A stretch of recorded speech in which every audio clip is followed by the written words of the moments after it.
What is New Zealand's new climate adaptation plan? And how did climate resolutions fare at the latest shareholder meetings for Citigroup, Bank of America, and Wells Fargo? Welcome to the Climate Recap from the Beckisphere Climate Corner, your go-to place for international and US-based climate news. I'm Becky Hogue, a science writer. Today is Thursday, April 28th. Let's jump right into the news you need to start your day. Let's start with some climate events. India and Pakistan are sweltering under intense heat right now, into the 110s degrees Fahrenheit. India broke its March record a few weeks ago, and it looks like the two countries might beat their April records as well. India is already the hottest it's been in 122 years for this time of the year, according to the Indian Meteorology Department. The department expects this heat to continue into June. India's average temperature has increased by 0.7 degrees Celsius or 1.26 degrees Fahrenheit from 1901 to 2018. Over in the United States, Southern California declared a water emergency, announcing residents can only water their outdoor plants once a week and will have to restrict other activities like washing their car starting in June. This impacts people in Ventura, Los Angeles, and San Bernardino counties. The snowpack that feeds into this area is currently only 35% compared to average for this time of year. This is the first time Southern California has put together a provision like this. Meanwhile, irrigators near Tongue River and North Platte in Wyoming were notified of possible water restrictions as the rivers remain at low levels. Now for a little climate change research. A new study published in the journal Global Change Biology found that mangrove deforestation in Indonesia between 2009 and 2019 resulted in 10% of forestry emissions during that time, despite only comprising 2.6% of the country's total deforestation. Indonesia holds 24% of the world's mangroves and is overall a huge biodiversity hub. Mangroves provide the coastlines with natural shelter from sea level rise and worsening extreme weather events. Halting mangrove deforestation, the study says, can decrease Indonesia's emissions by 8%. This brings us into some climate victories. New Zealand announced a new plan to help its cities adapt to rising seas, wildfires, flooding, and worsening storms over the next 6 years. The outline shows a sweeping reform of institutions, councils, and laws to try to stop people from building in disaster-prone areas, as well as preserve cultural sites, improve disaster responses, protect the financial system, and reform key industries such as tourism, fisheries, and farming. According to the country's data, 1 in 7 New Zealanders live in an area at risk of flooding. That's 675,000 people living in $100 billion worth of homes. Another 72,000 are at risk of extreme sea level rise. So the plans propose updating housing requirements and incentives to move away from hazardous places. The plan will be open to public consultation before being finalized by the government. Over in Europe, Germany launched the European Union Research and Development project called Battery Pass to set up data specifications and technical standards made or placed in service in the EU. The 3-year project will provide the 11 consortium partners with $8.78 million from the government to create better transparency within the battery market. The batteries will have to clearly show the amount of embedded CO2 emissions by 2024, compliance with ethical production standards, and a growing amount of recycled content starting in 2027. The batteries will also be expected to have a minimum share of rare minerals such as lithium, copper, nickel, and lead in them by 2030. All of this information will be available to anyone using a QR code on each battery. The project is expected to be green-lighted by the European Commission in the next few months. In the US, eBay, HP, and 40 other major corporations have joined forces to lobby for a ton of clean energy tax credits from Congress, while Democrats still have the majority. Here's a bit of what they said in a recent letter sent to lawmakers Tuesday. Quote, America urgently needs further investments in its economic infrastructure, with clean energy and advanced manufacturing at its core. While we have built a strong foundation to grow a clean energy economy, uncertainty associated with delay is threatening to undermine our existing U.S. clean energy supply chain and investments. I'll keep you posted if anything comes from this.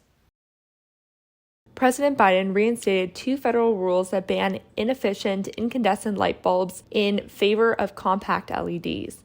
This switch will save American households about $3 billion a year and reduce building-associated emissions.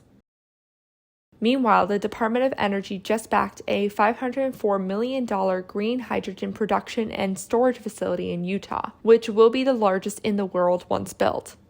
Green means the hydrogen is produced using clean energy like wind and solar rather than fossil fuels. It's expected to begin operations in 2025. Now for some climate fails. British Columbia, Canada approved a fossil fuel storage and shipping facility in the North Coast despite First Nations objecting to the project for fear of oil spills. The Ministry of Environment and Climate Change provided the project being conducted by Vopak Development Canada, Inc., with an environmental assessment certificate to proceed. The storage facility will hold liquefied petroleum gas, methanol, light diesel, and gasoline. The project awaits federal approval. On Tuesday, 3 U.S. financial giants, Wells Fargo & Co., Bank of America Corporation, and Citigroup, Inc., held their annual shareholder meetings. One point of discussion was resolutions climate groups gave them and 3 other large banks to provide more detail and commitment to their climate goals. The climate activists want the banks to stop funding a fossil fuel future. 13% of the shareholders at Citigroup and 11% of the shareholders at Wells Fargo and Bank of America voted in support of the resolution, so those banks can continue business as usual. Indigenous leaders in Ecuador and Peru even called on Citigroup to stop backing oil projects in the Amazon rainforest. So maybe that's why the percentage was a teeny bit higher there. Disappointing, yet this was the first time the resolutions were even considered, and enough shareholders voted for the resolutions to put them on the voting block again in 2023, when hopefully there will be even more support. Another way to play the game is for activists to pressure the largest stakeholders of many of these banks to vote for climate action, such as Vanguard, State Street, and BlackRock. The low vote suggests they did not vote in favor of the resolutions this year. Some stakeholders who did vote for it include the New York State Commission Retirement Fund and several New York pension funds. Goldman Sachs Group Inc.'s shareholders vote on a resolution today. JP Morgan Chase & Co. and Morgan Stanley will host their meetings and resolution votes next month. Over in Switzerland, for an interjection of hopeful news, a group of 31 Credit Suisse investors is calling for the Swiss bank to stop financing fossil fuel development and help businesses ship away from a high-carbon economy. They filed their own resolution in March. The group includes Europe's biggest asset manager, Amundi, Aviva Investors, and Legal & General Investment Management. Credit Suisse is Switzerland's second largest bank. Its shareholders' meeting is tomorrow. And back to the U.S., where the Bureau of Land Management has come up with a creative short-term fix for a declining water level at Lake Powell. It will move 162 billion gallons of water from the Flaming Gorge, which is mostly used for recreation, into the lake. That in itself won't make much of an impact. But then they plan to keep the water in there and only let states have access to the water in Lake Mead.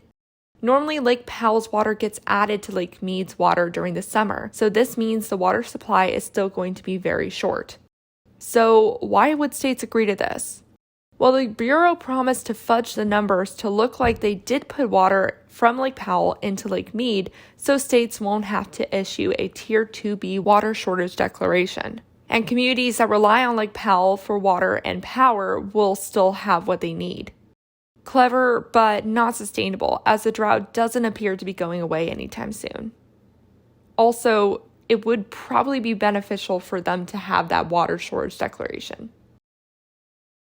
In a tragic chemical news headline, over 100 people died and the local environment was destroyed after an illegal oil refinery exploded in South Nigeria. The government estimates that $3 billion of crude oil was stolen from the government last year to get refined in one of these dangerous facilities. Because they're illegal, they have no pollution or safety oversights.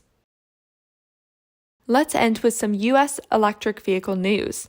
I totally missed this one, but apparently last week the Department of Energy announced a new partnership with Ford and General Motors, vehicle and grid charging companies Fermata Energy and Nuve Holding Corporation, and California's biggest utilities and energy regulatory agencies to test and validate the commercial viability of vehicle-to-everything technologies.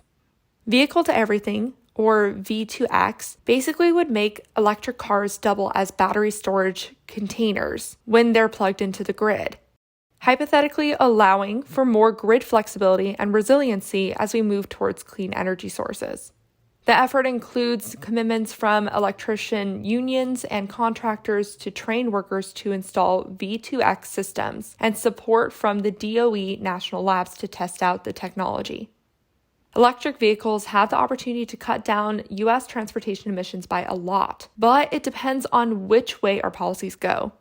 A new study by the global advisory and digital services provider ICF shows that the adoption of electric vehicles has to go in tandem with decarbonizing our energy sector, or it won't make as much of an impact. The current rate of EV adoption is not on par with meeting the U.S.'s goal of reaching net zero by 2050. At this rate, current policies for both the transportation and energy sectors will only yield a 27% decline in transportation emissions by 2050. Whereas having 100% electric vehicles on the road by 2050, with the energy sector net zero by 2050, it would drop transportation emissions by 2/3. Having 100% EVs by 2050 and 100% clean energy grid by 2035 would drop transportation emissions by 82%. This part is not in the report, but mass adoption of public transportation and e-bikes would probably drop emissions more and faster. Just saying. And that was your climate news for Thursday, April 28th. If you like the work I do, please follow this podcast, give it a 5-star rating, leave a review, and consider checking out the Beckisphere Climate Corner YouTube channel. Remember to talk about the climate crisis every day and to support your local news organizations. Bye for now.